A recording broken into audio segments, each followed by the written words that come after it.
สบายดีเด้อพี่น้องเด้อสบายดีFC ตอนนี้เฮาก็มาอยู่ในกระบวนการแห่ผ้าป่าในงานบุญบ้านนาแพกเด้อพี่น้องเด้อนาแพกใหญ่ที่เมืองหาดสว่างทองแขวงสวรรณเขตนี่เพิ่นได้สร้างกองผ้าป่าในขณะนี้กำลังแห่เด้อพี่น้องกระบวนการเข้ามาเบิ่งมาชมกะฝากกดไลค์กดแชร์กดติดตามให้กำลังใจเด้อพี่น้องเด้อ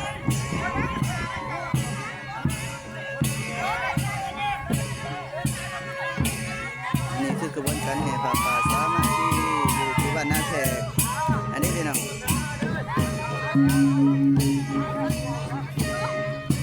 ก็ได้มีชาวพุทธศาสนิกชนทั้งหลายพร้อมหน้าพร้อมตากันได้มีความสามัคคีเรียกพี่น้อง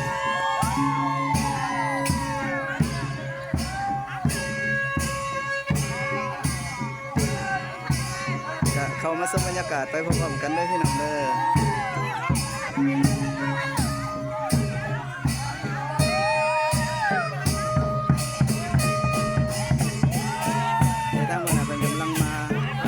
ตัวเขามาประกอบส่วนในการแห่ผ้าป่าสามัคคี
กำลังเริ่มเข้าวัดพี่น้อง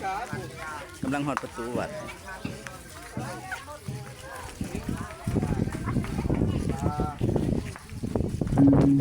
กระบวนการแห่ผ้าป่ากำลังเริ่มเข้าวัด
กำลังหอบวัดพี่น้องกำลังหอบศาลา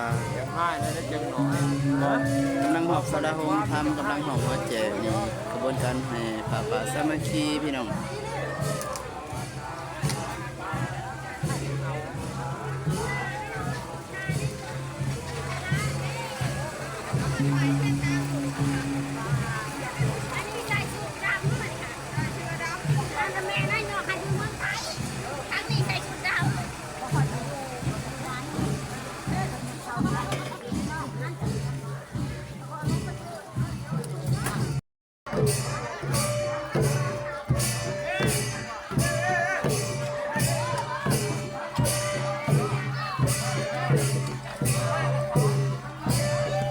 อบสุดท้ายพี่น้อง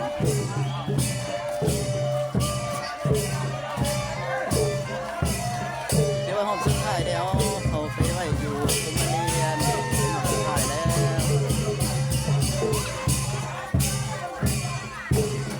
ก็เดี๋ยวมาดีงานกันตลอดแจ้งอีกเลยพี่น้องเด้อเป็นคืนสุดท้ายเมื่อคืนกับเมื่อคืนมันนี่ก็เมื่อคืนอีกมื้ออื่นจึงสิได้มาทอดเพราะว่า